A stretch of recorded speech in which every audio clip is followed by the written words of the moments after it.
All right, Emily, where do you want to be as you look at the start box and the conditions that Lisa's reporting down the water? Well, the key for this race is all going to be on that first leg, so getting some clear space so you can hit that line with speed. In the practice laps just before we came to there, things were getting spicy, with Australia doing 98.8 kilometers an hour. So 40 seconds to go before the start of race number 1. Stevie Morrison looks like Spain's going to be the last ones to enter into that start box. This could be a strategy, and we'll see how it plays out. It looks like they're lining themselves up with the French at the minute, so really aggressive early on from the Spanish.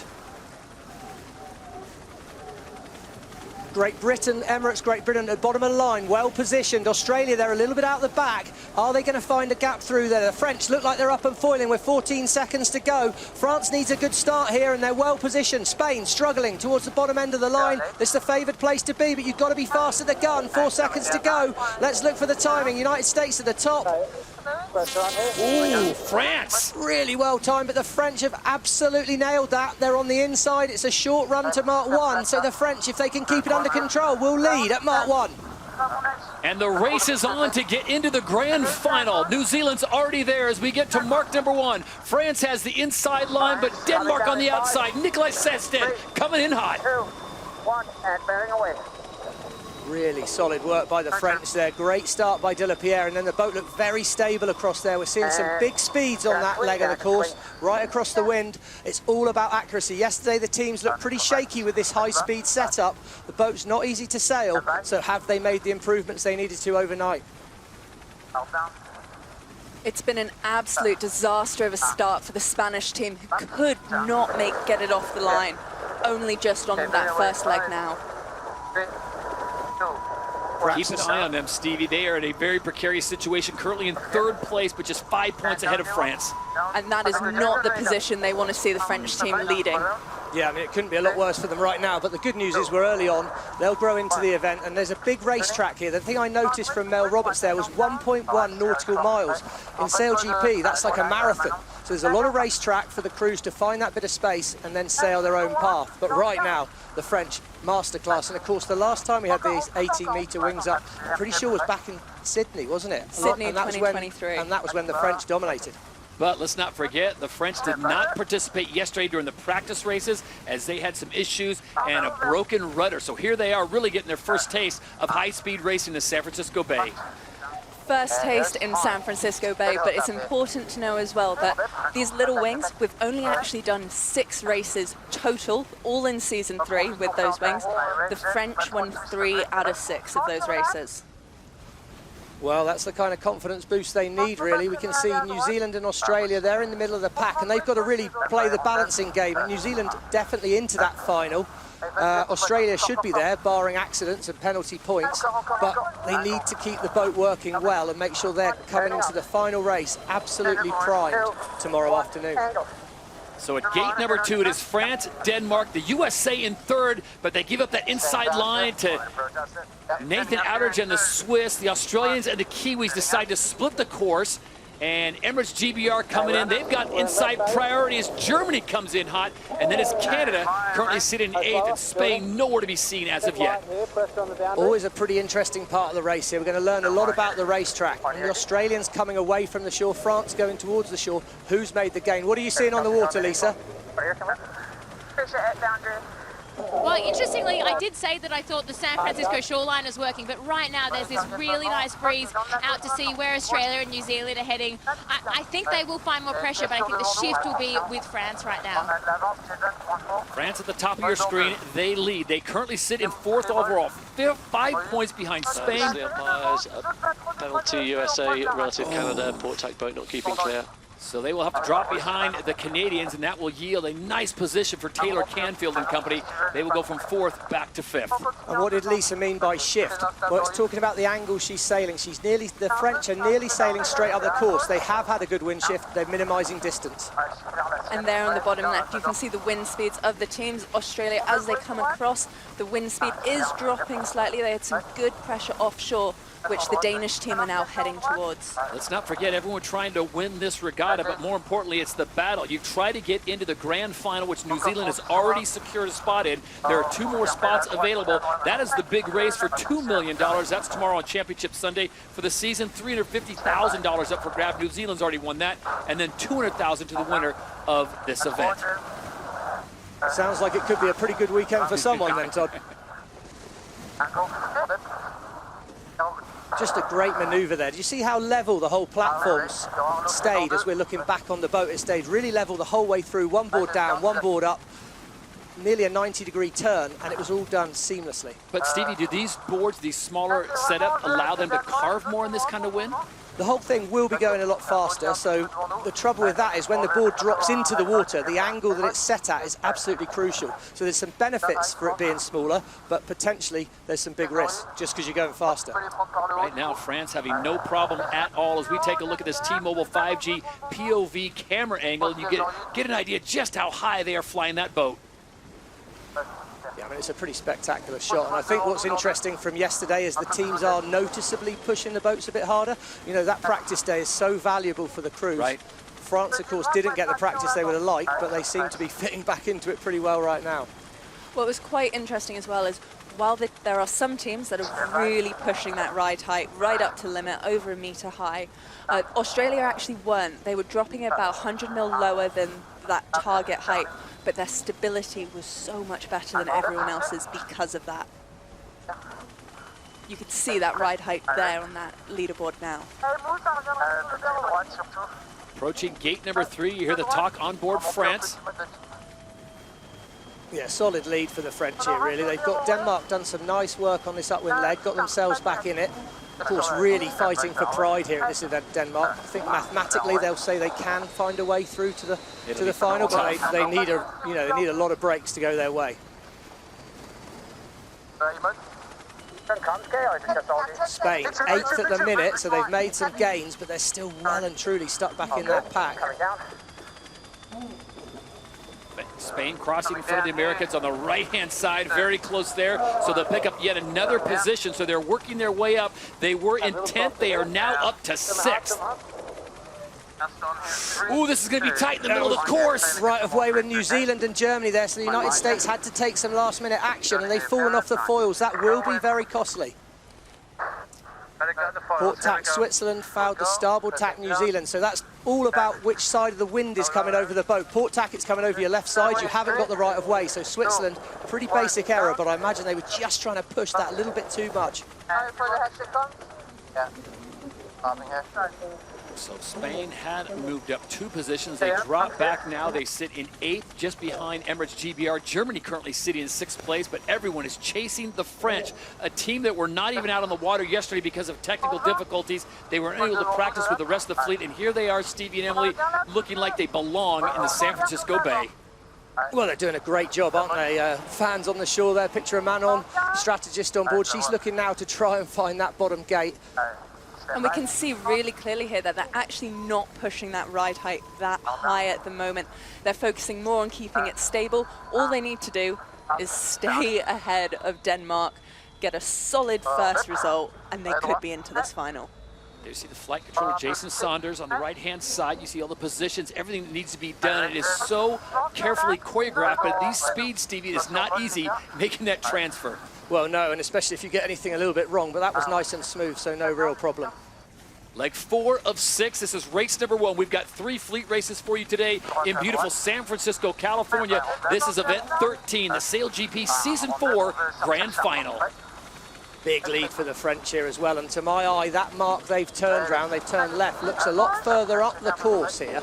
So I think they'll be feeling pretty good about where they've gone. Imagine that Denmark will follow, and that's great news for the French. If they could come out and get a win in the first race, what's that going to do pressure-wise to the Spanish crew? No question about it, and this is playing out exactly what they needed. Okay. Well, really, the French need to win, and they need the Spain Spanish to finish out of the top 5. Exactly, which is pretty much perfect at the moment. But credit to Diego Botín and the Spanish. They were in 10th place. They've moved up to 6th, and they still have another leg and an opportunity to pick up one more position. Phil Robertson and Canada, they come in now, currently sitting in 3rd place overall, still with a very outside chance of as making the final. But it is all about New Zealand and Australia, and right now they are in a match racing situation in 4th and 5th.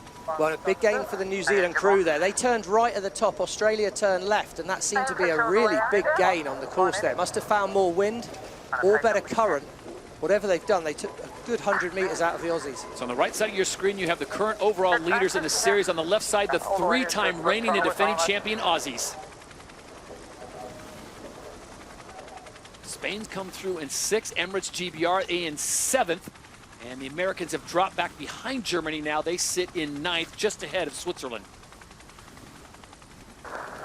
Well, it's tight, isn't it? And is this going to be a bit of a dress rehearsal for the final here? Yep. The grand final, of course. Australia have never lost it, and they had been struggling, but they've really got themselves back up to speed. They seem to be a lot faster. They're more like their old selves, if you think, really. It's definitely interesting to see how close Australia and New Zealand are keeping to each other in this race. You know, the Kiwis are through to the final. The Aussies just need to avoid messing up. And it's like the Kiwis are keeping an eye on them here. Peter Burling said he would not back off on these races. He's going to race full tilt, even though they're already into the event grand final. Stevie, does that surprise you at all? Well, it's a juggling act, isn't it? I'm convinced in sport you've got to arrive with momentum, feeling like you're sailing well. So these races are crucial for them. How are they hitting the start line? How are they sailing the boat? But I think if you're going to go into any situation where it's a little bit too tight, I imagine Pete will play the safe side of things. And we will continue to update you on how it stands. Remember, the all-important grand final coming up on Sunday, where only the top 3 teams on points on the season will race for $2 million. And if it goes the way we think it's going to go here in race number 1, Emily, with France winning, and Spain in 6th, I think that would put France in the final. It would put them tied on points with Spain, but as we know, a tie break goes to the last race sailed. So France would win that at the moment, but still plenty of races to go. 3 races today, 2 more after this one, and then 2 more fleet races tomorrow before that big grand final. So a great start for France. It couldn't get much better, with Spain giving them help with a terrible start. They now sit back in 7th place. Got a battle happening in the middle of the pack as well. The French are well away here. They've just got to turn left on Mark 5, and then it's just a sprint to the finish for them. So perfect start to things here for Quentin Delapierre. But Australia and New Zealand, an absolute tussle in the pack there. They're in the middle of the fleet, but of course they are so much more confident of making it to the final on Sunday that they're already seem to be sizing each other up. Australia has a 2-point lead over Spain in 3rd, 78 to 76 points, so they're doing really well, and Spain being that far back is going to help the Australians solidify their position earlier if this form continues. But it is France clears Mark 5, and the French bring home the victory in race number 1 in San Francisco. What a start for the French, absolutely perfect, and it all came from a really good execution at that start line itself. So they've sailed a smooth race, really good start for them. As we see Canada now, they're sailing that boat well, but it's just been a season of not quite enough really for the Canadian crew. Phil Robertson rounds mark number 5. He's got Peter Burling, the overall series leaders, right behind them.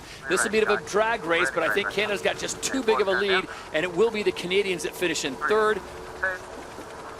And New Zealand will hold on for 4th, with the Aussies coming in 5th.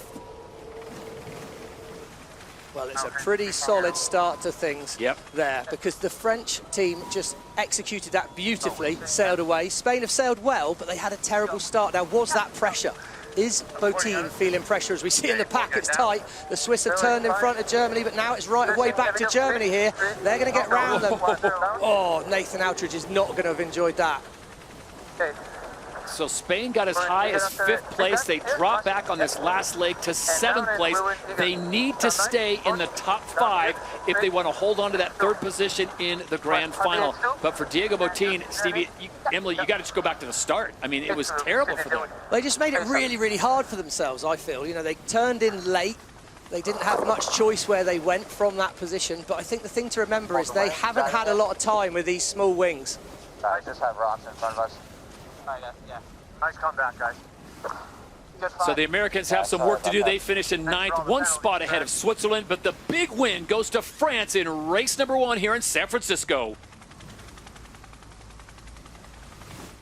Todd, I think it's actually picked up a bit for this race, but what I learned from that race course was that, you know, no lap is the same. The breeze is quite changeable out here. We've got big bullets coming out of all directions. So we saw Spain. I did have a bit of a chat to them, but unfortunately I couldn't get that interview to you, but they just got stuck on the start. It was just a really unfortunate situation. But, you know, Diego, he's such a calm sailor. He didn't seem to phase him, so it'll be interesting to see if they can bounce back. But yeah, really gusty out here, lots of opportunity, but looks like if you get to mark 1 first, life's easy, like the French. Yeah, exactly. Let's take a look at it one more time, Stevie. Here's the onboard of Spain. It looks like they thought they could get around Canada. Well, they did, but look at that mark up there to the right-hand side of their wing. They're aiming at it now, but for the whole time they were missing it to the left, and they need to leave that on their left-hand side. They need to be looking to the right of it. They didn't find themselves there, and then suddenly they're in no wind. All the boats above them are blocking the wind to them anyway, and they can't get close enough to the wind to sail up there. So disaster, really. Real misjudgment from quite a long way out. Could be to do with the fact we've got the current that Emily showed us in that last thing. The current's holding you down. It's coming from the top of our screen down the screen. So it is a factor. They need to judge that better. And let's remember, Spain was the last team to get in the start box, Emily, so it looks like they're going to get there a little earlier this time. Yeah, and we can see here that blue arrow on the start line. That's showing the optimum position on the line, which explains why we had that full little traffic jam of multiple boats, not just the Spanish, fighting for that bottom end in the last race. So if this was Formula 1, and it really is Formula 1 on water, that would be the pole position. Exactly. Here we go, a minute away from the start of race number 2. 10 international teams, all vying for a win here. You get 10 points for the win, 1 point for last. And the battle really between Spain, France, Canada, Rockwell, Denmark, all trying to get that 3rd and final spot into tomorrow's grand final, the race for $2 million.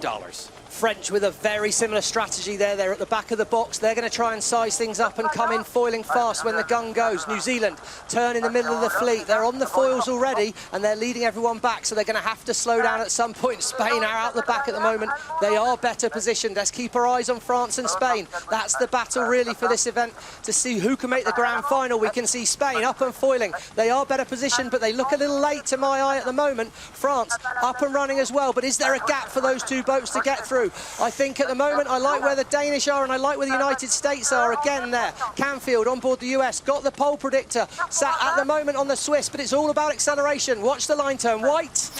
It's go, clear start, superb work. France again have found a way through. Brilliant by De La Pierre, but he's now in a sprint with New Zealand towards Mark 1. He's got Emirates GBR just behind him and the Australians to his left. Here we go. Can France get it done? 2 races in a row as they approach mark number 1. Watch the speeds go up. Oh, they've just got to stop the Australians being overlapped with them. They are clear ahead, so that's good. The Australians were trying to hang on alongside the French there. They couldn't do it. Brilliant from De La Pierre again. What a start. 2 for 2.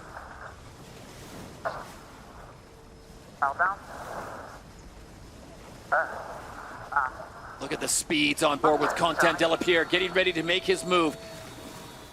We're looking to see how smooth does that platform stay. It looks pretty good there. Manon takes the wheel while Quentin runs across. Australia have manoeuvred brilliantly though. They're the fastest boat out there at the moment. And once again, it is not good news for that Spanish team. 9th position now. They were 10th going round Mark 1. Maybe the pressure, maybe the stage a little too big for Spain right now as they drop back to 10th place. Well, they just haven't ever really, when they've won these events, they've tended to be on the lighter wind boards, the bigger foils. These foils are for when it's windy, they're for going fast, and De La Pierre loves to put the hammer down on that French boat. And there you see the speeds out in the water in both miles per hour and kilometers an hour. The French pushing right around 50 miles an hour on these flying F50s, but it's the Australians now looking to be taking that top position. Oh, here we go, and we can see our race to the final at the moment, the race to the grand final, sorry. And we can see at the moment the French are doing enough to eliminate the Spanish. So we should get there. It's definitely not over yet. One interesting thing about this race course is that while it's super long, it's over a mile long, it's actually quite narrow, and that forces the teams to do more maneuvers. They can just about make it to this bottom gate in 2 maneuvers, but misjudge it slightly, they have a third to do. To put it in terms of basketball or baseball for our American fans, this is like being in the NBA playoffs in a 7-game series, and you already have 2 wins in pocket, and you give away the next 4 games. That's what Spain is looking at. I mean, the Spanish have got work to do. They're still at the back here as well, and it's that first downwind leg, the one they're just completing now to gate 2, that's often your chance to make a gain, and they're really having to scrap, and of course the risk is up. They're making little mistakes. It's got to be pressure. It is clear, though, that all of the teams at that back in the pack are all making little errors. We saw both USA, Canada, and Germany all come off the foils in their roundings. All right, Lisa Darmanin, you're seeing all these little errors being made in the middle of the pack towards the back of the pack. Why is that happening? Is it a change in the conditions? I think what's interesting is when it's sort of gusty and shifty like this, it means the forces are changing a lot. I think with this 18-meter wing, there's also nowhere to hide. It's a lot smaller, which means you really need to harness the power.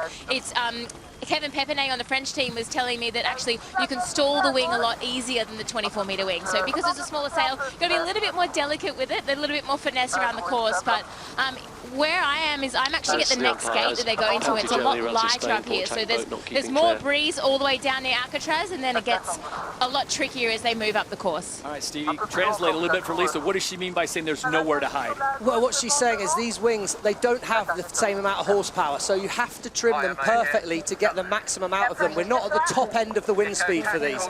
It's not light winds, it's pretty much in range, but if you make a slight error with how you set it up, your efficiency goes away massively. And it also then means that you're punished even more, because if you come off the foils, you've got a much smaller wing to get you accelerated, to help you take off again.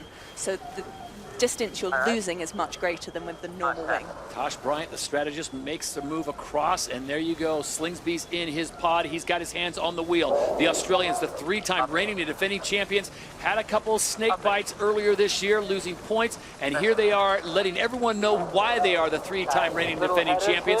They lead race number 2 with one more race still to go today. They lead, but they look fast as well, and we even heard Tom Slingsby there say, nice tack, nice manoeuvre. That's Tom Slingsby really starting to feel that bit more positive again. That's the Tom Slingsby we've seen at this stage of the season, the last 3 seasons. When you look at the numbers as well, it's quite interesting that it's the Aussies and the French that are leading the race, because they actually have a very similar setup when it comes to the boat, how they angle it. Typically upwind, we see that, you know, they're one of the most bow down boats, especially downwind. They're very aggressive with getting the bow down, putting on as much rudder lift as they can, and really lifting the boat as high as possible out of the water. Emily, you make a good point how they set up the boat. Want to make sure that everyone knows all these boats are identical, but you can tweak it the way you like to sail it. Exactly. And I think we shouldn't lose sight of the fact that they've put themselves in a position to be at the front, and therefore to make smooth decisions when they want to. If you're in the pack, you're compromised, you're taking second guesses at it. Australia are just sailing really fast, and we haven't seen the Australians sail like this for some time now. Here we go, replay here. We're on board the Kiwi boat, we're on the front of it. Let's have a little look at them here, looking a bit unstable. You see there a slight error, they get the boat a little bit too high in the air, and then as soon as you get high in the air goes around the foil, it crashes down, and that's really costly. Look, they're back to 5th. Remember, they were right next to Australia a lap ago. Let's not forget, though, that the Kiwis, New Zealand, is already into the grand final, so not a lot of worry there, other than they do not want to do any damage to that boat. It's Australia, France, Great Britain, and Switzerland. As the French come around, remember, winners of race number 1, they are in the battle for that 3rd and final spot. They were 5 points behind Spain coming into this event. And if it were to end right now, it would be France, Australia, New Zealand in the $2 million race on Sunday. And now we can see that distance to the leader, and it just keeps going for Australia, 400 meters ahead of France. Here we go. What's the move here? New Zealand, they're in 6th in the pack. Of course, it's just that balancing act for them. Try not to break the boat, but try and make sure you're feeling confident before the grand final. For the Spanish, though, here they are. Look at them. They're really, really struggling on board that boat. There's a lot of work for the coach to do now. He's got to get in their ear. He's going to have to help them after this race to fix the problems because they can't afford a third race this far behind the French.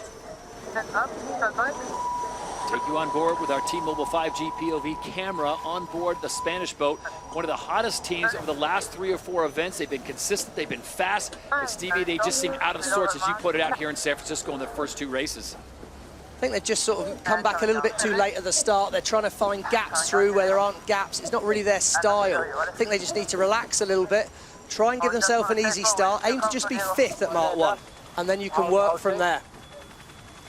Like 4 of 6 as Canada picks up a boundary penalty. They go outside the boundary, so they will have to drop back.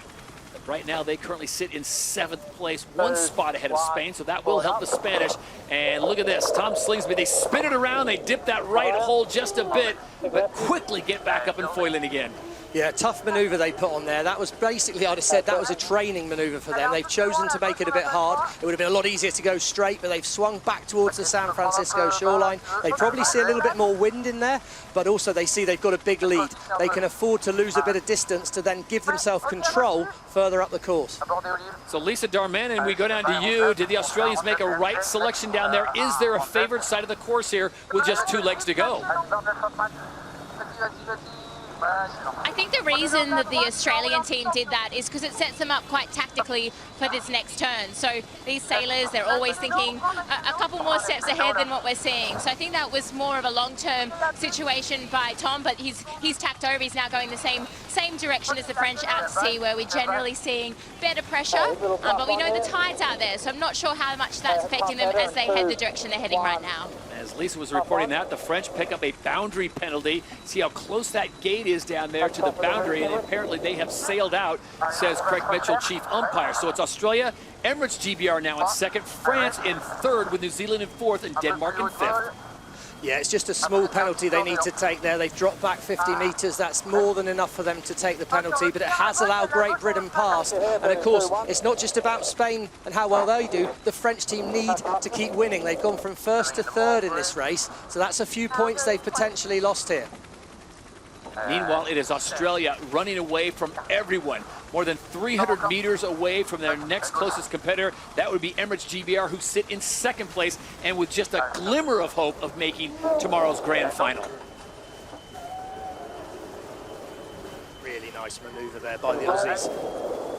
Accurate, boat foiling well, but it is noticeable they're definitely not flying the boat as high as we often see them in slightly easier conditions, and that's just because the wind is so changeable. It's changing direction, it's changing strength. When the boat accelerates as you get a gust of wind, you've got to move the foils to keep the boat at the right height, and if you're right on the edge the whole time, you've got a problem. What we've also seen from all the practice racing and so far today is that Australia is one of the best when it comes to manoeuvres, particularly with this setup. So they actually have a slightly slower rate of turn than some of the other teams. You'll see the Kiwis really just rip it through the turn, while the Aussies actually sail a little more conservatively in their tacks, but it means they're super consistent. They typically come out with the wings slightly more depowered, which means that it's also a lot more forgiving. Their driver, Tom Slingsby, as we've said before, they are the 3-time defending champions in this series. He has a gold medal from the Olympics. He has an America's Cup title to his name. But this year, they have only won 1 event, Stevie, and that was on home waters in Sydney. And that was the event before they went to Christchurch and had that incident where they smashed up their boat. Well, it did look like they'd just found some form at that point, didn't it? So that was a big incident for them in New Zealand. But I know what Tom Slingsby will tell us when we say that to him. He'll say, you've only got to win 1 race, and that's tomorrow afternoon.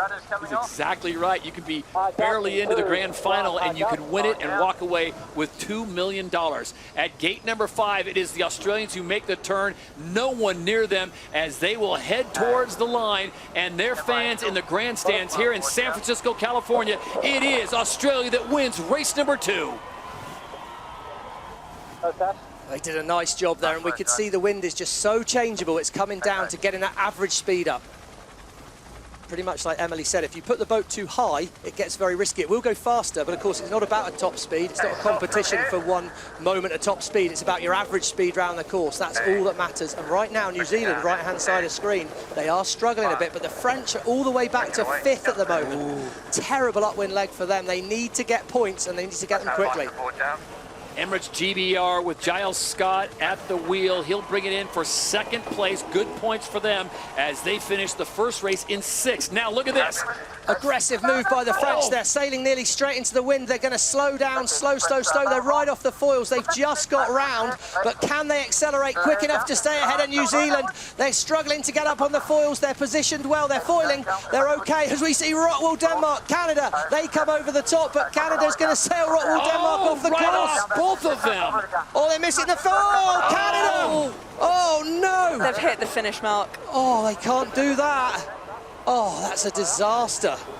It's lucky it's a soft mark. There shouldn't be anything too bad done to the boat there, but oh my word, Phil Robertson, he just got the Danish boat in his eyesight. He got the aggression out, and he's put himself in a bit of a situation. Denmark here. What does this mean for Spain as well? Potentially a few places gained back for Spain here. So France finishes in 3rd, and we'll have to figure out as Switzerland tries to come back. Now it's Denmark that has to come back and go into the actual finish line. So this is huge for the Spanish. Yeah, I mean, massive. They've ended up only losing 1 or 2 points to the French there. So sometimes they say, Todd, it's better to be lucky than good. And that was pretty good news for the Spanish right there. That's big points gained, but they still need a reset now. Big moment for Diego and his shore team. The coaches on the shore need to find out the reason how he can get a better start. And pretty lucky for Canada as well that that was one of the soft marks and not the solid ones that we had for the gate marks. What a finish as Phil Robertson, the Canadians, tried to pull a little magic and squeeze in that line. They just did not have the speed, and a big victory for Spain as they finish in 5th. It's actually becoming more patchy out here, Todd. And what I mean by that is the difference between the gusts and the lulls is really big. And I think that's why they're not delivering what Emily wants, which is all 10 boats on the line at go, because that trigger that they want to pull, you don't know if you're going to be in 40 kilometers per hour or 25 kilometers per hour. So it's really hard to judge out here. And I think this course is going to be just as hard as we saw that last speed. Lots of changing in positions. 1:45 now before the start of race number 3. There you see France getting themselves into position. Current leaderboard right now is France leading on 18 points, Australia, Great Britain, New Zealand, and Canada with Denmark. Now that's just for the event. Remember, it doesn't matter. All those points will get wiped away other than the fact that you will win $200,000, but they're all battling for $2 million, so you have to be in the top 3. And it's good news for Spain there that there's so many teams above them that are tied on points. Yeah. Because all it will take is one good race and they would jump 2 places. Right now, they just need to be in the top 5, and that will get them into the grand final. But right now, the hottest team out on the water is France. Quentin Delapierre, very consistent. Yesterday, unable to practice with the rest of the fleet, so coming in a little bit cold, Stevie, with under a minute to go. Well, he's not shown that, has he? He's looked pretty sharp, and he was chasing the Spanish down there. I wonder if he's going to try and make life difficult for Botin. Botin is at the back of the fleet again. France, we've seen them make this work for themselves. 42 seconds to go. New Zealand look well positioned to me. Switzerland up the line. They look well positioned as well. We want to be at the more downwind end of the line, the more towards the bottom of our screen. Spain are up and foiling with 31 seconds to go. How are they going to judge this start? Can they find a gap? Delapierre's winding it up out the back, right-hand side of our screen. The French are coming in, but they look like they might be late this time. Spain, they will have a gap. They've got to be careful of New Zealand, and it's now all about timing as we run in here. The Kiwis very aggressive at the bottom. They've got nowhere to go, Todd. France, they're looking to thread the needle around everyone. It's about timing now. Delapierre's judged it well. Be kidding me. Watch for the line to turn white. Have the French nailed this 3 for 3? It's going to be clear. Whoa, it's so tight. Spain have got to stay clear there. USA, great start. Denmark, great start, but France again on the inside. Can they accelerate fast enough to get to Mark 1 in the lead? Quentin Delapierre and the French driving it like they stole it as they approach mark number 1 here in the 3rd and final race on Saturday. But it is Nikolai Sehested, the Great Dane, and the Americans going toe for toe. Oh, that was brilliant work by Delapierre, but it wasn't quite enough that time. He got a little bit too slow at the gun, and that opened the door for Rockwool, Denmark. Sehested, he needs a result here if he's going to have any hope of getting a good event finish here and making anywhere near the grand final. But at the moment, the French are just sailing so well. There's no door opening for any of those teams behind the French. Best start for the Americans, Emily, no question about it. Yeah, brilliant start for the US team. It's, you know, the first time we've seen them in that position around Mark 1, and hopefully they can consolidate on that and hold it through to the end of the race. Well, we've got a full collection of the speeds on the bottom there, and 53 miles an hour for the US boat at the moment. They're going well down here. They're nicely lined up for gate 2, but France, they've got themselves in space. They're well positioned. They're fast. Opportunity knocks. Right-hand side of screen. Spain, 9th again. Oh, man. France picks up yet another position. Bad news for the Spanish. So it's Denmark, USA, and France now 1, 2, and 3. We can see here the blue marks on our screen. That's suggesting that the current is moving down the course. It's helping them down. It's like a travelator, an escalator taking you down the course there. But there's not massive differences. We're not seeing huge differences in that as we're on board for the maneuver there with our T-Mobile POV camera. And it was a pretty good one for the US. I think they'll be happy with that. Am I right? Want to go low here for the French and go behind? Just hearing the voice there of Taylor Canfield, of course, the driver on board, sounding pretty calm. And I think when you're out in second place, you've got no one really to have to avoid in front of you. You're going to be feeling that little bit calmer. But a mistake there by the US. They got a bit high. A lot of white water opens the door for the French. 2, 1, turning up. Center trainer. 2, 1. And they're all going towards shore, so it's Denmark, France, and the USA top 3. The US with a bumpy rounding there, briefly off the foils as they head into the shoreline. Emirates GBR also follows behind the Americans. They have a little bit more speed, so they'll pick up a spot. New Zealand decides to get away from the crowd. That is kind of the MO of Peter Burley and the Kiwis. The Black Foils like to find open space and sail to it. Now Spain with a tight rounding. They're ahead of Australia and Switzerland as well as Germany. So a big pickup, Stevie, for the Spanish as they vault from 9th all the way up to 5th. Well, and I think by taking that left turn as well, they've got slightly cleaner wind than they would have had if they went the other way. So big opportunity for the Spanish. And meanwhile, the French, unforced error outside the boundary, just pushed it a bit too close into the shoreline, which is good news for that Spanish team, now 1 place behind them. Oh, that's an unforced error though there, really. They're trying to maximise the width of the course early on, but you can't go out of bounds. Nice, Mark. Happy to cruise it here. Looks like a bit of a gain for the New Zealand team at the moment. They came in there 4th or 5th, so that move away from the shoreline has worked well. And we heard from Lisa, the wind is more changeable, it's more variable. There's no one fixed part. Oh, a little error by the Kiwis there. They're off the foils as well. It's clearly not easy conditions out there, but there's no one path to take. If you can see wind on the water, and that means looking for the darker patches on the water, it's not black magic out there, Todd. You can actually see the effect the wind has on the water, and if you can find those, you're going to be able to piece your way through the fleet. You see that section of the course, Stevie, that's got so much chop in it. Emily, you talked about the current coming in, kind of the conveyor belt that Stevie talked about. Right now, Denmark does not seem to be having a problem finding that right sweet spot. No, but as we've said 100 times, once you're in front, life becomes easy. You don't have all the disturbed air of everyone around you. When we look at the pack, we see where the mistakes being made is in all of these maneuvers. They've got the little wings up, surrounded by this turbulent breeze, which means if you don't nail the maneuver, it can be really difficult to accelerate out of it. Well, the Danish don't have to deal with that. Here's the race to the grand final. It'll be New Zealand, Australia, and France and Spain tied. Now, the tiebreaker is how you did in the last race, and Spain right now just gave it back to France. So they are even on 81 points as it stands right now. Tight crossing there as the French come across the bow of the Spanish.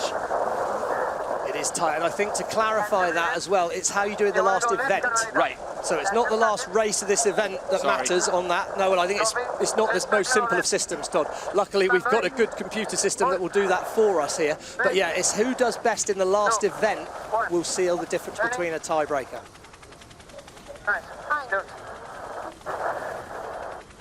See Denmark way off in the distance with a huge lead. New Zealand now has moved into 2nd place ahead of Emirates GBR in 3rd. Spain is up to 4th, France in 5th. And that's where your eyes are going to go, because that is the battle right now for the 3rd and final spot in the grand final coming up tomorrow on Championship Sunday. It's such a big course, isn't it? You can just see the space the boats have got, so it does come much more down to how fast you're able to sail your boat. And it is absolutely neck and neck between some of the teams at the moment. Both France and Spain have the exact same average speed of 62.6 kilometers an hour around this course, which is just incredible considering how big it is, the different modes they could be sailing. Big moment there, though, potentially. Spain did cross ahead of France. First time this whole event the Spanish have been ahead of the French, but can they remain there at the finish? They're going to have to watch out for Australia, as we see on the inside, New Zealand squeezing Emirates Great Britain out. The Kiwis, it's a better performance for them in this race. And Australia spins it right in front of Spain, so they decide to go back out to sea, away from the shore. And there's going to be some traffic in here. Australia has to spin back as the French were coming in hot. Look at this, Spain dips behind the French. Oh, look how light the wind looks as well. They're going to struggle to get back on the foils after that poor manoeuvre. As soon as you lose the speed, you lose some of your own wind that you generate by moving, and that's going to be a costly one for Australia. Huge loss coming here.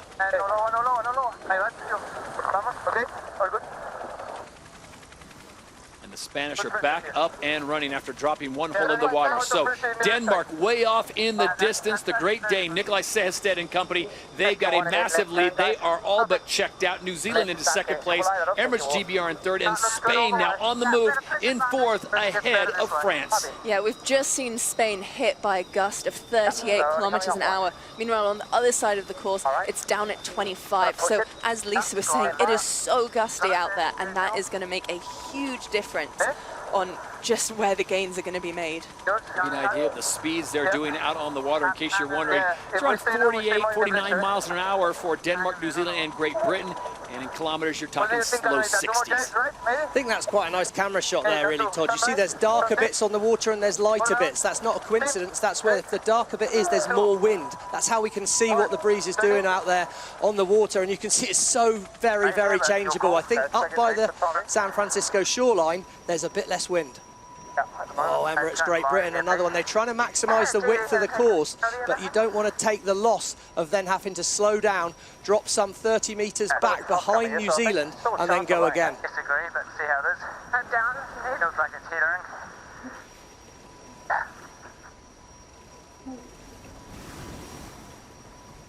You've got Liv Mackay, Andy Maloney on the other side of the boat to the rest of the crew. They're just trying to set themselves up for maybe one more manoeuvre before the bottom of the course. What are they going to do? Is it going to be a right turn for New Zealand? Looks like they might try and keep it simple.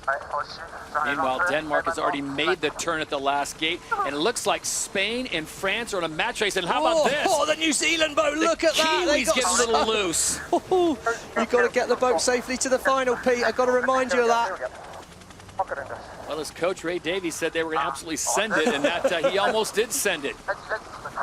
France back past Spain, though. Another brilliant downwind by the French boat. They've got one more leg up into the wind before that little sprint to the finish. What can Diego Botín do? He needs to start getting points back.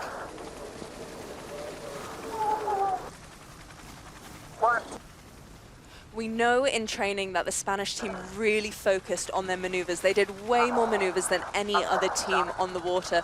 So for them, I think that's going to be one of their big opportunities to make the gains. We know that the French team are fast in a straight line.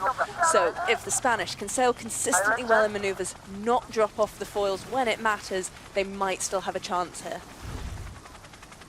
Well, here we are on board the New Zealand boat at the moment. They're going to turn up through the wind, through the power zone, and they just get too heeled over. It gets very, very loose. Slight miscommunication there, or they got a gust of wind they weren't expecting, but we're not used to seeing errors like that from the New Zealand crew. So there is a situation like 5 of 6, the third and final race today. Remember, 2 more fleet races coming tomorrow before the grand final in the race for $2 million. Let's go down to Lisa Darman. And Lisa, how are the Danes able to find these puffs? It seems like they are just sailing into prime location every single maneuver. 3, 2, 1. It's amazing out here, Todd, because all the boats that are first are really close together. So those teams are having to deal with boat-on-boat situations, having to dump other teams to tack and avoid, and that's really costing distance. And the Danes, they can link the gust of pressure together, they can be patient in their maneuvers, and we're seeing how hard maneuvers are out here. So it's amazing to watch. The breeze has actually picked up a little bit more, so we should see the maneuvers be a little bit more easy for this lap. But a bit of a shorter course as well as we saw the previous one. Yeah, the Danes will have one more gate to go through, and we were initially concerned about fog earlier today as it rolled in, as it often does in this part of the world, but it cleared up in time for racing. There you see it starting to settle in just a bit. There we go, Blair Tuke suggesting that he likes the wind in the direction they're going to. So let's not worry about where Emirates are going. We think we're going to where the best wind is. Let's keep going straight. Almost a foregone conclusion as they approach gate number 5 is Nikolaj Sehested and Rockwool, Denmark, that look to take the win here in the third and final race of the day as the Danes come screaming across. Remember, they finished second in race number 1, and they came back with an 8th, and now they end the day with a win. Denmark gets the win. 3 races, 3 different winners. Great work, and we saw in the background there the French may have got past the Kiwis. They have. Nice manoeuvre. Can De La Pierre get a perfect rounding of this mark? At the moment he's got the right of way, but he has to execute one more turn. Going to lose a lot of speed. Oh, there's a big gust of wind on them there. That water, look how angry it looks. There's a big gust of wind. Emirates Great Britain fly round the outside. Great work by the British on that final upwind. Giles Scott and Hannah Mills executing to perfection there. They will pick up another position as the French drop back to 3rd. That's good news for the Spanish. 4th place will go to the Kiwis. So New Zealand having a moment out there, but they are already punched their ticket into the grand final. And Spain comes back with a 5th. So that's where they really need to be throughout. But remember, the tiebreaker is how you do at the final event overall. And right now, France is beating the punch. Canada will go 6th, Germany will go 7th, and the Australians drop back to 8th. Yeah, surprising performance by the Aussies in that one, really, because they had a pretty good start. A couple of little errors, but it's a tricky course. The wind is very variable. If you get a little bit out of phase, so if you're going to the right when you should be going to the left, suddenly you lose a lot of distance quickly. And you also have to ask, are they backing out of boat-on-boat situations? We know that they're out there. They're going to send it. They're going to be super competitive. But boat-on-boat situations, close quarters, are you really going to risk your boat and not make the final? I always feel like Tom Slingsby's one for kind of not wanting to lose anything if he can. Well, his report card on the day is a 5, a 1, and an 8, so not necessarily the model of consistency, but that win was huge for the Aussies. Race 1 goes the way of the French, race 2 goes to the Aussies, and race 3 goes to Nikolaj Sehested and Denmark as they show the parity in season 4. Well, I think it's going to be really interesting to see how this plays out between Spain and France. As we saw yesterday with the little wings, the French are so strong. But from previous racing, what we've seen is the Spanish do actually perform very well in this configuration. They've sailed 11 times this season in this configuration, the 24-meter wing and high-speed boards. And out of those 11 races, Spain have beaten France in 8 of them. So we could have a very tight battle on our hands. And right out of the gate, it is France and Spain getting together for just a little bit of a hello, how do you do? 1 minute to go before the start of race number 4. We'll have one more race after this. It'll be fleet race number 5, and then only the top teams on the season overall standings will race off for $2 million. So Stevie Morrison, what's your flavor? Where would you want to be right now?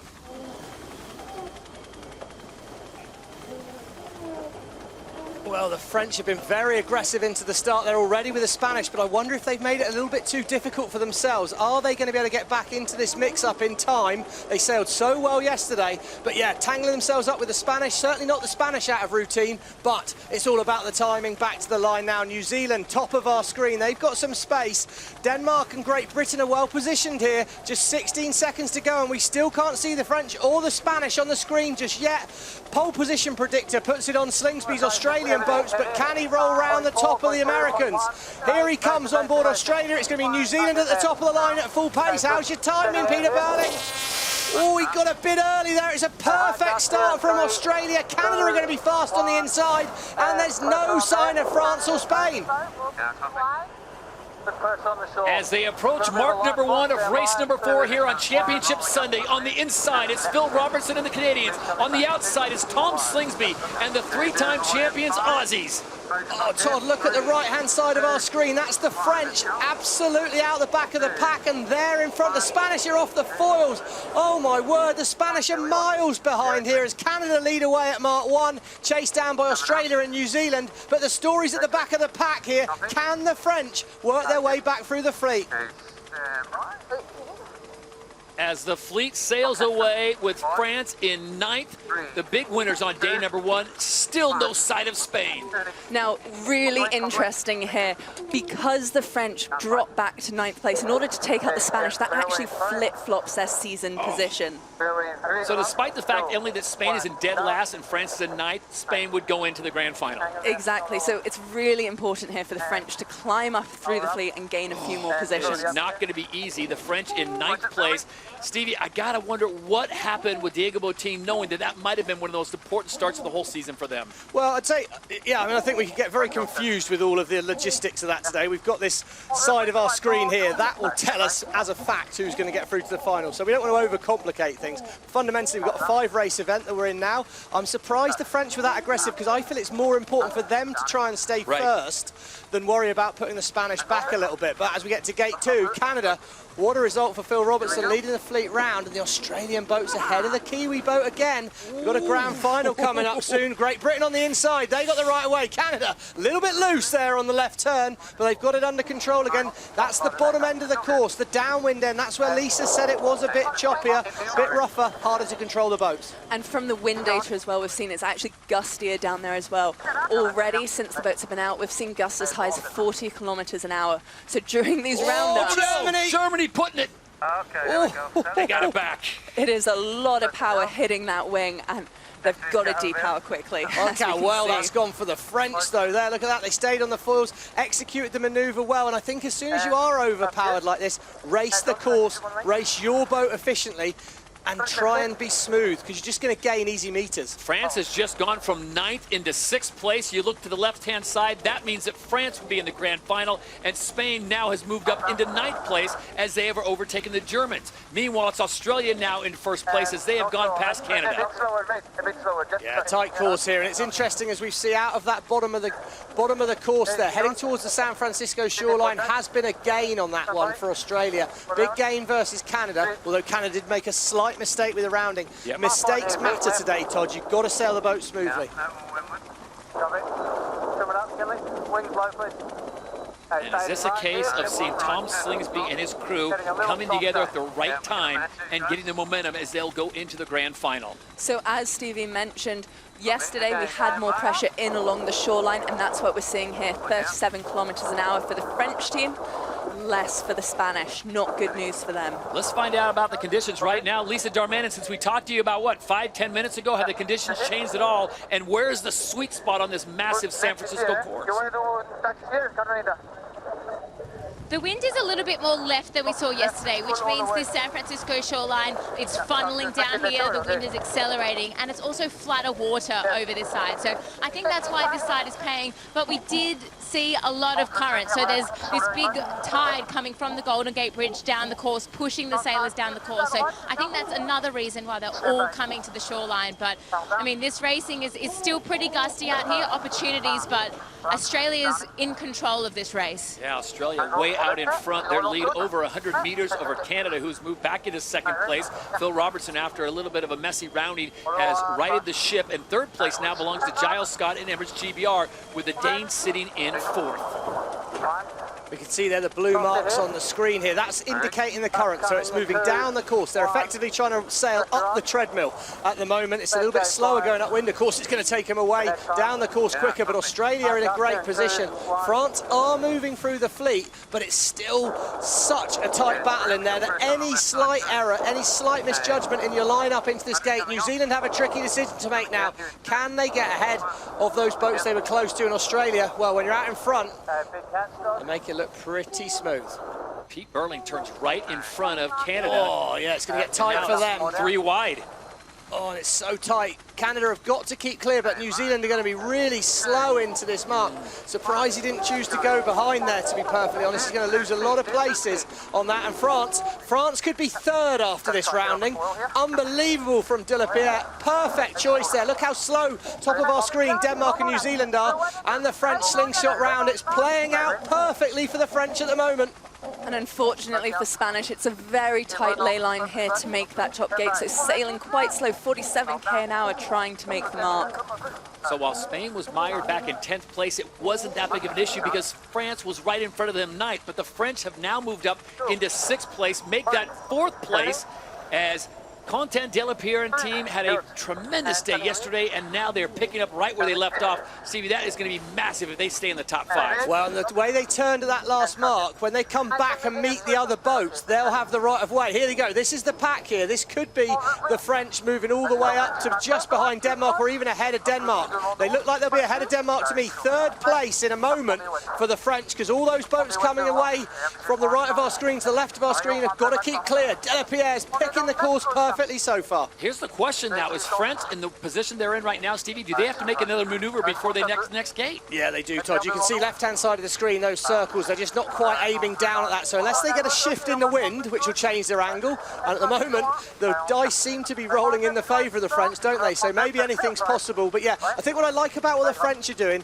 they're keeping themselves in space. If you look at New Zealand, Denmark, Great Britain, they were all tight together. You're normally slowing yourselves up with that, whereas France are in space and they've just got that pedal to the metal. They are going to have to go for a left turn here, which, as we saw in the previous upwind, wasn't the favoured. So it's whether they've taken extra manoeuvre to go right, and there they go for it. Sensible. Oh, but it's going to be a tricky manoeuvre. That big wing, you can't get slow with it. If you get slow, the load goes through the roof. They're going to lose a lot of distance here, but they'll probably still be in 3rd. But in the back of the pack there, look how tight it is. There's plenty of boats for the Spanish to potentially get past here. Everyone's slow again at the bottom. Absolute sig alert at the bottom of the course, and here comes Spain. They're going to pick up some positions as the Americans split and go the other way. For some reason, Spain decides to join the fray. We've got 5, 6 boats on that side, all just packed in tightly. I think it's just a really good lesson so far at the bottom of the course here. Anyone that's been and done a French are for the French. French are off the foils, and the Spanish are within 50 metres of them now. France are struggling to get things under control, and Spain are going to get a lovely gap as they head out towards that boundary. But I think what a great lesson there. Do the basics well. Everyone made a mistake at that bottom mark. All you've got to do is turn the boat up into the wind. Not the hardest thing they'll do all day, but it can cost you a lot of metres if you don't give it the respect it deserves. Meanwhile, Australia is gone. They have checked out completely from this race. They have pretty much locked up their spot in the grand final, as has New Zealand, who came in with their position already secured. The battle is on for one final spot in the final race of today. That is the grand final for $2 million. New Zealand's in. Australia is pretty much in. It'll either be France or Spain that will join them. Yeah, right now the French are still ahead of the Spanish, but the French are right in that group, and it's going to get tricky for them. They will have the right of way when they pull this next manoeuvre off. Spain have got to watch out and keep clear, because don't be at all surprised if Delapierre's aggressive in his manoeuvring at the Spanish now. Really close, stuck behind the Kiwi team there. Spain's got to keep clear, the Spanish set up. Okay, so the French now back in control, but they've lost a lot of points relative to the Spanish here, which could be costly. But more important for them is how can they finish in this event? They need to get past the Danish. I'd say that could be absolutely crucial, and it's a boat speed race back towards the shore. If they were to finish in these current positions, France would stay on top of the leaderboard and Spain would be in 7th place, which wouldn't be enough to put them into the season final. But the point gap means they could still make it in the next race. But the win in race number 4 will go the way of the Australians, and now they have locked up their spot in the grand final. The 3-time reigning and defending champions win the first race on Sunday, so they get the 10 points. And coming in 2nd place will be Canada. Phil Roberts and his crew doing a masterful job. Oh, it's so tight in the pack though, Todd. New Zealand have turned directly in front of the French. Spain, they were in a tussle with the British. This is a brilliant race here. Spain have done their last manoeuvre towards this final turning mark. France will have one more manoeuvre to do, and they're in behind the New Zealand crew. It's going to be really tight coming in here. France have got to nail this manoeuvre. Can they get inside that circle? I don't think they can. They've got to keep Too clear. close, too close. It's going to be a crash. Oh, no. We got a collision. It could be a capsize. Oh, they've managed to invert the wing. They're going to be okay, but there probably was damage there, and I don't know if they were in that yellow circle. Oh, they only have the right of way if they're inside the circle. But look, here come the Spanish. Diego Bultini, he's going to be aggressive here. France must keep clear. Oh, you Spain need to get these points. They need to just cross the line. You can hear the tension out there. I think it's better for them to make the French do badly, personally. I kind of think you want to get the French down. There's some fever I think on the board. French are doing that themselves. Yeah.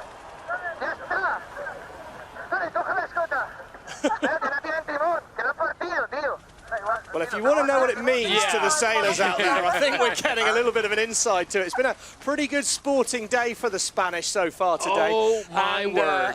And that was pretty good comeback there. In the final 30 seconds, France goes literally from into the grand final to making contact. Here we go, we're on board the French. Now they've got to keep clear, and Delapierre, I don't know what happened with the communication, but they just got way too close there with the Danish. It was as if there was a miscommunication. Port tack France, yeah, they fouled starboard tack Denmark. Basics, really, had they been 5 meters to the left, they would have had the right of way in there, but they got it wrong. You can see the rudder, they've snapped the bottom off their rudder. Look, back of screen there. They won't even be able to make the next race. They're going to be out of the race, that's it. Such a good save by the wing trimmer, though, getting to that invert button. Look at this. Oh. Doesn't really need words, does it there, if you're a French fan? Absolute disaster, really. On the final leg of the first race on Sunday, with France in a fight for their life, they make contact with the Danes. So Spain is in. Diego Botín, their team winning 2 events this year. They won in Los Angeles and in Bermuda. Highly different circumstances because remember, Emily, LA was very calm winds, Bermuda very high winds. So they've shown that they're very all-terrain vehicle type sailors. But I just, the hole they dug themselves, it looked like they were going nowhere fast. I think it's just a reminder, though, just how quickly things can change in SailGP. And now, while we're saying they're through to the final, there is still 1 race left. And while they're there on points, all it would take is an incident. Someone could get penalty points. There's still so much that can happen. I mean, no one expected that to happen to France just then. So, Stevie, we're talking for France. They were within, what, 300 meters of the final, crossing the finish line and having a chance to race it off for one last, and then the contact done. Yeah, and yes, I mean, you know, there's a lot of little things, isn't it? I'd have said it was the mistake they made at gate number 4 and the maneuver they pulled off there, and that's a good lesson to all young sailors out there. You know, respect the basics. So here we go, 1 minute to go. Race number 5, the final fleet race of the 4th season of SailGP here in San Francisco. And then it's on to the grand final in the $2 million race. Teams getting themselves into position. Take a deep breath, reset. 45 seconds until we go. Yeah, here we go. We're going to line back up for the start line. Then we've got Rockwool, Denmark. Their boat seems to be working just fine, which is good news. They turn in towards the top end here. Australia and New Zealand both having a look at each other. A little bit of dress rehearsal for the grand final, of course. But they want to avoid any particular contact, that's for sure. So we've got Germany out the back, Spain out the back, New Zealand coming in at the bottom of the line. I like where the Kiwis are at the moment, but Spain will have a run up at them. Our pole predictor suggests Canada are perfectly positioned at the moment. Can they execute from here? Aggressive defence from New Zealand at the bottom of our screen. Now it's about winding the speed up. Can you hit that line fast when that line turns white? And here we go, Australia well positioned, New Zealand well positioned, perhaps a little early back. There go Canada, they turn the boat down, and it's going to be Australia full pace. I think from there they're going to be in a drag race with Rockwool, Denmark, and who's going to lead at Mark 1? My money's going on Australia. Puff on here, 2, 1, puff on. Look at the speeds approaching 90 kilometers an hour as they come up on mark number 1 in the absolute final fleet race of season 4. And it's the Australians on the inside, the Danes on the outside, and Canada trying to make a move to get clean air. Perfect from the Australians there. They hit the gun so fast. They've now got total to control there. And that's 2 starts in a row where the New Zealand boat's been a fraction of a second early and they've had to slow things down. So that's a worry for Burling. He's going to need to recalibrate here. But in the fleet, right now, Australia are stretching away. And I think often this sailing world and any sport, it's about momentum, isn't it? And right now, the momentum is with the Australians. Coming up to build, relatives. Falling down. Just hear how calm it is on board. That was Carl Langford there. He's just talking about what speed does he want in the boat. And he's just telling Tom, you know, Tom's looking around tactically with Tash, and then you've got Kyle there actually trying to make sure the boat's at optimum speed, optimum angle. Right front of your wing now. Looks like we're lifted a lot here. Yeah, high patch. Okay, pressure on here in 2. It's interesting there as well. You had You had Kyle, he's got his eyes out the boat. He's saying, watch out for the waves. Milky, well, that's Jason Waterhouse, the flight controller. So he's kind of having to run communication through the whole team. And I think that's where Kyle, it's a real super strength of his. And there we go. Those are the live speeds there. 70 kilometers an hour, 42 miles per hour for the Americans watching. Not as quick as yesterday, but the conditions are still so tricky out there. Super gusty down at this bottom gate. At gate number 2 is Australia in first place. Denmark will move up into second place as they pass Canada. And then the USA and Spain, the top 5. The irony of this whole situation, Stevie, with France, this track is massive. This is a huge course, and in the final leg of race 4, France seems to run out of space. Yeah, but often the gates and the mark roundings, it's always a pinch point. You know, I think it was just a tight racing incident. It was a slight misjudgment, and you know, unfortunately, you can pay pretty heavily for that. But we see the Spanish boat up now. They've got an opportunity. The weight's off their shoulders now, I'd say. Making the finals an incredible achievement.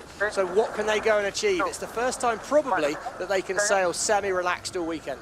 Stevie, what is happening at the moment with this Kiwi team? They didn't have the best start, but I still don't expect them to be in 9th place. No, but I just think you're right. It was the start. I mean, the timing's just a little bit off for them at the moment, and they haven't looked quite as quick this weekend, or perhaps maybe they have looked as quick, but the Australians look back to form, and the Australians love this windy condition. Slingsby's absolute specialist in it. But it's still going to all come down to that start. And 2 in a row, Pete Burling's had to just wince away from the start line a little bit, slow the boat down, and Slingsby's been perfect. Speaking of Australia, coming into this is how it all plays out. Have a look at it. How about that? This is the event leaderboard, 29 points all the way down to 4th place, with Canada dropping 8, France dropping 8 points for penalty. Penalty USA relative Spain. USA pick up a penalty on Spain, but there's still $2.2 million out there. Of course, New Zealand picked up $350,000 for winning the overall season title, but Emily, a lot of cash out there. Yeah, and that's all decided on this race right here. There is no final for the San Fran event. It's decided here at the end of 5 fleet races, and then we have the grand final. So what you're saying is there's 4 teams out there fighting for $200,000 extra dollars in their coffers. Yeah. That'd motivate you. It'd motivate me anyway. But, you know, at the moment, the Australians are just sailing really well. And I know for a fact that, you know, Tom Slingsby, he is very, very driven by the results, by the performance, takes a huge amount of pride in what this team's done. 3 years in a row, they've managed to do that. Chicago Bulls, Michael Jordan, he managed to do that 3 times in a row, but he never got the 4th. So I think it would be a huge legacy for this Australian team, were they to be able to bring it home here. You have to check your math on that one. He did get 6. Not in a row, though. Not in a row. Okay, just making sure. Yeah. For the American fans out there going, wait a second, you know he's the GOAT. Yeah. Leg 3 of 6 here, SailGP Season 4 Grand Final here in San Francisco. This is event 13, one of the most beautiful skylines anywhere in North America. And right now, the Aussies out in front, not taking time to take in the sights. San Francisco waters have been very good to Tom Slingsby, Stevie. They're a momentum team as we go on board Canada with our T-Mobile 5G POV camera angle to give you an idea just how these boats fly. Yeah, they're sailing the boats a lot smoother today. And interesting fact, Lisa, is the wind a bit steadier out there at the moment, Lisa? They all seem to be sailing the boats a lot smoother than they were yesterday. Am I right? It is way steadier. It's more even across the course. The lulls aren't as big, and with these 24-meter wings, they can kind of get through the soft spots a lot more. One interesting thing with this Australian team, last time we saw them with this configuration, small boards, big wing, middle-sized wing was in Bermuda, and they won 3 in a row. So I think they like this configuration, but it's absolutely smoking. Where these boats are going right now, the wind is pumping. Yeah, look at that. As they came around that gate, Lisa, they went close to 90 kilometers an hour. They settled back down to around 80 with Canada right behind them. Denmark's in 3rd, and there is Spain keeping the assets safe as they sit in 5th place right now. They have punched their ticket in, so we know the grand final is set. It will be New Zealand, it will be Australia, it will be Spain. They will be racing 1 race for $2 million. Yeah, well, and the Kiwi team seems to really be keeping the assets safe as we come on board with our T-Mobile camera again there. The Spanish are definitely looking a lot smoother around the course, but New Zealand back in 9th, Australia in 1st. I mean, it's not the way you want to go into a final, is it? No. One great thing about that camera shot we just had was it showed that the Spanish team aren't quite pushing that ride height as much as we've seen previously. And that shows because they're just a little bit more stable, staying locked in and sailing consistently. Well, Australia is the first team at this regatta to have multiple wins. They won race number 2, they won race number 4, and it looks like they're on their way to winning race number 5. The big question, I know Tom Slingsby, Stevie, would cash in all those wins to get one more win in the grand final because that's the big payday one. But the momentum that the Aussies have right now is pretty strong. Yeah, it's absolutely huge. I think the most important thing with it is Burling's timing back to the line in the last 2 starts has been about half a second, maybe less than that, early. So he's had to, at the last minute, do a little kill of his speed, slow the boat down a bit to not be over the line early. It's a micro reset, but that's an awful lot easier said than done.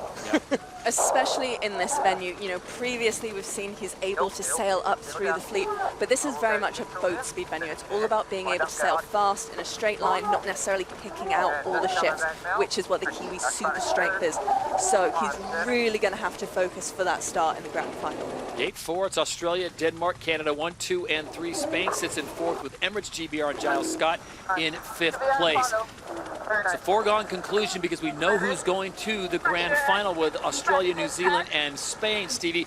I like Australia's momentum. I like New Zealand's skill set, the way they dominated this season, but Spain somehow has this Cinderella story script hanging out there in the wind with Carlos Alcaraz, the Spanish winning the Euros, and they scrapped their way, somehow found a way into the grand final. Does it play out and they walk away with $2 million? Well, and I think, you know, ultimately they go into it with zero pressure. No one expects them to do it. It's all about Slingsby versus Burling or New Zealand versus Australia, whatever you want to do. But they've shown in Bermuda, when they went into that same final, that they could deliver a win. So I can be sure that that whole Spanish team, and probably the Spanish nation, will believe they can do that. Yeah, I don't think we should be selling them short at all. You look at going into this event and they were in 3rd, so they have just retained their position, really. They did almost let it slip, but they're where they started. Yeah, they almost threw away a 5-point lead, and just moments ago, on board the Blackfoils in New Zealand, this happened. They're into a manoeuvre here, turning the boat, jive downwind there. And look, they just get a little loose through the manoeuvre. That's just, I don't know whether that's just how the board drop's going, whether that was a slight mishap with the setting. Avoiding the German team here. Well, they were, but I think the board's all down. It's just they don't execute the manoeuvre very well. I think they'd end up in that position relative to Germany quite often, but I just think they didn't quite execute. As the board goes down, they ended up with too much lift in the system, and the whole boat got a bit high. Now, was that user error, or was that a mechanical error on board the boat? Hopefully user error, because that's a lot easier fixed. So the Kiwis in 8th place, really not a matter for them because they are already into that grand final. Australia, meanwhile, sailing clear. Their holes are not full of seawater, and they are going to take it home with time to spare. So on Championship Sunday, the Australians all dressed up with 1 place to go, and that's the grand final. Another date possibly with destiny, as they are the 3-time reigning and defending champions, looking to make it 4 in a row, as they will have absolute ownership of SailGP, but they've got to do it in the final race. The winners of race 5, the Aussies. What a performance. I mean, he was absolutely perfect at the start. He did lead at Mark 1. Well, there you go. Oh, see, he likes that. But that's, you know, he likes that, doesn't he? And that's what I mean about momentum. If you're on that Australian boat, you've won the race, and then you've seen your main rivals last, I mean, that's just massive for your confidence going in. Mark 5, this was the scene just about 20 minutes ago with France making contact with Denmark. They got the 8-point penalty plus the damage. Canada and Phil Robertson, they'll spin it around mark number 5. Plenty of room for them inside the circle, giving them priority. And Canada will come in their final race in season 4. They will finish in 3rd. And now the question is, will they be back for season 5? As that team is for sale, looking for investors. They'll take 3rd. Spain comes in safely, protects the asset. They're on their way to the grand final. They finish in 4th.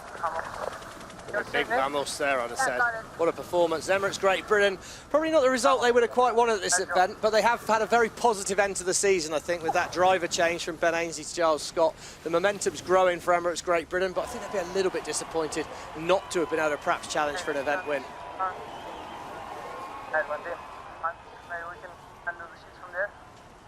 There we go. Time to think about a 3-boat race for the Spanish now. And, you know, first time they can really think of that on board that Spanish boat, and they're already into it. You've got to start thinking about this next race already, because it's not far away. There'll be a quick turnaround as they can get a little bit of in the distance. You see Germany Germany going for a bit of a ride. Germany and Switzerland were having a little bit of a head-to-head. That was the Germans should have kept out the way there. This is the umpires. Penalty Germany, relative Switzerland. Yeah, I agree with that one. That was a little bit loose by the Germans. I think the boats, I think the hard thing to take on board is there's so many people having to do so many jobs on these boats that once they are going at the speeds they're going, it's easy to lose track of things, and suddenly things happen a bit quicker than they're all expecting. So lots of learnings and takeaways there, but it's been a good first season for the German team, I'd say, overall. You know, they'll be coming back strong in season 5, I've got no doubt about that. Germany with Eric Heil, the 2-time Olympic bronze medalist at the helm. Good learning season for them. Let's look at this one more time. This is... Well, you can just see here, the Germans are turning, they're turning onto the tack that doesn't have the right of way, so they have to be sure that they're clear of Switzerland, and they were far from it. They just turned straight into them. So pretty fundamental error there. I'm not entirely sure why. I think they were expecting the Swedish to turn away, but the Swedish were never going to do that. We've got 1 minute 35 to go, and just take a moment with this great camera angle here. Look at the different colours, the different textures on the water there. Shows it's pretty gusty and shifty up at the top of the course. So whilst I do think that if you lead at Mark 1, you're going to be in a very, very strong position, this race is going to be wide open to the chance of an overtake, because if you can separate from the boat ahead of you and you make that decision right, opportunity will knock. Doesn't get much better than that. One of the great sport towns in America, San Francisco, California, with the iconic Golden Gate Bridge. The conditions near perfection. It will be Spain, it will be Australia, and it will be New Zealand to decide who walks away with $2 million and honors as champion in season 4. Well, it looks like Tom Slingsby has looked into his magic ball and got the answer that he would be followed back by Burling, because Burling is last into the box with 46 seconds to go. Spain separates out. Expect Australia and New Zealand to get quite close in a battle for that downwind end of the line. Spain looks like they're going to go for space. New Zealand decides to turn back early. 34 seconds to go here. Every boat's going to have a long run up. It's all on the judgment. Top of the line, Spain. They're going to have the fastest angle to Mark 1, but that optimum position is at the downwind end. Here comes the push from Slingsby. Trying to get over the top, trying to gain control. Burling now, he's the attacker. Who's got their timing right here with 18 seconds to go? It's time to wind it up on board Spain right now. New Zealand are going to have one more big push at the Australians. Can Slingsby defend? Timing, absolutely crucial. Pole position sits with Australia, and at the bottom of the line, here comes the black foils. Who's got their timing right? They're all going to hit the line fast. Spain's so fast at the top of the line. Pole predictor says they're going to lead at Mark 1, but I think they're going to struggle to get round the top of the Australians from here. Absolute drag race in at the moment. New Zealand, can they stay alongside? It's going to be Spain. They're going to lead at Mark 1. There we go. The season 4 grand final is on as they approach mark number 1, and it is the Spanish out in front. The first time they have led a race here in San Francisco, and they picked the perfect time. Oh, the execution was perfect, Todd, and you could just see the ramifications of those other races. New Zealand were scared of the start line. They ended up a little bit slow at it. They've been early over time. Look at the fans on the shore. There's been 2 massive sporting successes for Spain today. They say these things come in threes, and when a start like that makes it best possible. Australia are being forced off the course. There's a boat in the way of them. Oh no, disaster for the Aussies. No massive panic, but that's really opened the door for the black foils to come back at the Spanish as they set themselves up for gate 2. We've seen that one more manoeuvre and a right turn has been the favoured move all day. Let's see what they go with. And the pressure is on the Spanish team here. They have been slightly slower on average on this downwind leg than the Kiwis, trailing behind them, but clearly gusting pressure on them now, almost up to 80 kilometers an hour. See the dark patches on the water, that's what they're looking for. That's where your gusts of winds are coming from. You see the speeds at the top of the mast. 76 kilometers an hour for the Spanish out in front. They got the whole shot, and now it is on. It is going to be who can reach this finish line first. We've got 6 legs to go, and the Spanish in prime position. Setting it up here. They'll gain the right of way when they manoeuvre the boat here, so they don't need to worry too much about the Australians. They just need to worry about the gate. Now for the black foils, they want to keep things tight as we're heading down to the bottom of the course. Australia, oh, there's a late decision there by Slingsby. That doesn't look like a perfect manoeuvre, but it's so tight. Oh, there's just one turning mark at the bottom of the course here. Spain, they take the right turn. They're going to go round, but New Zealand execute a nice turning. Advantage New Zealand at the moment. As we head towards that boundary on the shoreline there, the Spanish will be able to to manoeuvre away, but the black foils are coming as all three boats head off in the same direction. It's just a boat speed race at the moment. A boat speed race, but there is so much pressure on every maneuver they make, especially as they get in close to the shore and it gets gustier. They cannot drop off the foils in these maneuvers, or they leave the door open to the boats behind to get through. Here we go. New Zealand, they manoeuvre straight on top of the Australians. That's not good news for Slingsby, and the Spanish now, they're stretching out all the way to boundary here. So now this is a real test of strength as we go across here. Can the Spanish, with their nose out in front, make that red boat go fast enough? They've struggled all weekend, but they've given themselves the perfect opportunity right now. But the black foils are faster at the moment. And there you get a good idea of just how big that lead is. It's about 100 meters with Spain at the top of your screen. The red and yellow. Then it's New Zealand in second place, Australia in third. All three teams with 100% fly time so far. On average, we're seeing the Spanish push that ride height just a little bit more than the other two, really putting that pressure on themselves to get there first. Hard moment for the Australians across there, but I think it's going to get hard for the Kiwis from here because Spanish focus will go onto that second place boat right now. They'll try and put the boat directly into the wind of the New Zealand boat, try and block the wind down to the New Zealand boat as we're on board the T-Mobile for Business POV camera, and that's a pretty smooth tack out there. But Lisa, we can see all the boats heading back towards the shoreline. Where's the advantage at the minute? The shoreline has definitely been paying all day. What's really interesting though is the whole course has gotten way flatter, so that tide is probably ripping in now, so that's flattening the waves out. So they can probably push the boat, like Emily was saying with the ride height. It has gotten a little bit lighter as well, so they can probably push the boat even more. So it'd be interesting. It is neck and neck here. Anything can happen still. Oh, they're in a really good patch of wind on that shoreline, Todd. Spain have the right of way here, but the Australians have gone so fast across there. It's going to be a big blocking move by the Spanish. New Zealand now have some space, but they're back in third, but there's nothing in this. When the boats come back together, New Zealand will have the right of way, but are they close enough to make that count? Coming up on the halfway point here, the grand final, leg 3 of 6. It is Spain barely ahead of the Australians, and there you see on the left side of your screen, it is New Zealand. So who is going to make the right decision here as they approach the gate? Speeds are looking good on those teams close to the shore, Spain and Australia. Kiwis looking a little bit slower on average offshore. I just think there's more wind up on that shoreline. They were in a big patch of breeze up there, the Spanish and the Australians, but there's still plenty to go here in this race, but the Black Foils have got a problem. They've got to find a way through, and there's not going to be easily found. Spain positioning themselves perfectly. They've maybe sailed a little bit further than they needed to here. Could have been right in front of the Australians there. Slight mistake by the Spanish. They will lead at this gate, but they could have hurt the Australians into here. It is a safe place for them to maneuver though. They can put the bow down, sail a wider angle, accelerate. As you can see here, 69, 70 kilometers an hour for the Spanish team. And watch this as they hit the turbo and make the turn. Look at the speeds.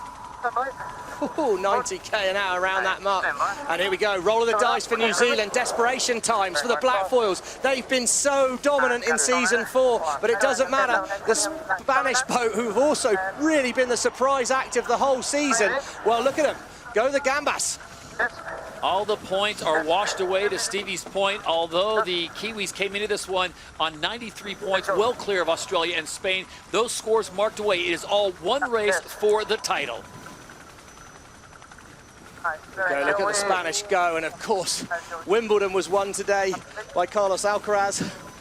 The European Football Championships was won today by the Spanish. And here we go. They're going for the triple. Feels like it. Feels like momentum's on their side, doesn't it? But the Australians are not going away anywhere. New Zealand have sailed away from wind. There's definitely more wind by that shore. Going to keep it close here, guys. We'll take them on the next beat. Oh, good call. Good call. That's solid call. It's not the time to roll it away. You don't. If you want to overtake someone, you don't deliberately do the wrong thing. You've got to keep the pressure on. Slingsby's been in this situation. Diego Botín has never been in a situation where he's got in his hands at the moment. He holds the SailGP Season 4 trophy. Diego Botín now operating with a 100-meter lead. He does not know what Tom Slingsby is planning, but he's got to know, Stevie, Tom Slingsby is going to take some chances, and he's got one more leg to do it. And they're setting up here for that final maneuver downwind to that bottom gate. It's a right turn in. There's no options here, so they'll be headed back in towards the shore where they had better breeze. It's pretty nice for the Spanish that there is only one mark at the bottom there, where that gate's unfortunately, we've just ended up with one mark, and it just means total control for the Spanish because Australia have to follow.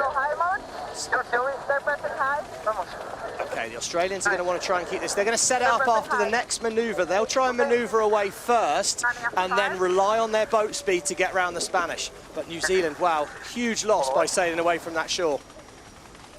You can see here the Spanish keep trying to sail that slightly higher mode. So they're a little bit slower than Australia, but they're sailing a shorter distance up the course, and that's just to get a tactical advantage over They missed the manoeuvre. Australia dipping both holes. They missed that. Still The board's not gone down. You can see the board's not locking.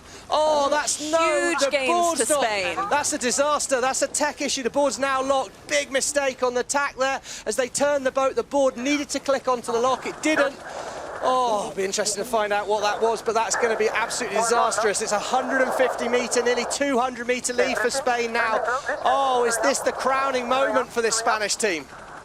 Could this be a Cinderella story played out on the water? Look at this one more time. Here we go. We set up for the manoeuvre here. They turn the boat. It's that foil on the left-hand side of our screen. See how it starts to come up? It's coming up. It's not locked down properly. And then as of that, the boat doesn't stay on the foils. Disaster for the Australians. Oh, what a nightmare for them. Massive lead now for the Spanish. Can they make it to this final turning mark with just one more manoeuvre? I'm not sure if they can, looking at the angles we've got here, but the Australians are miles away. Keep it going.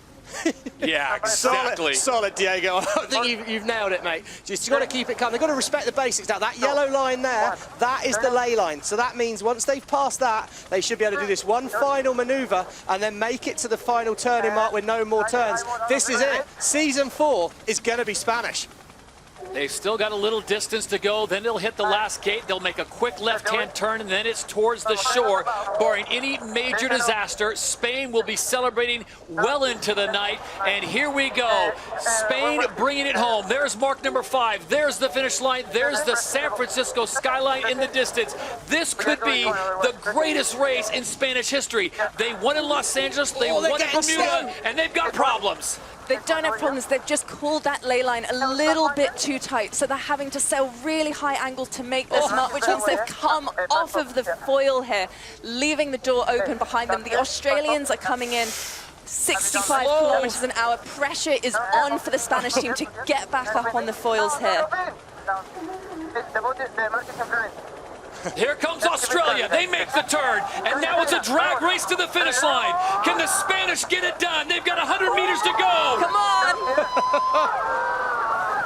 And they will get it. Vamos España. Spain claims season 4.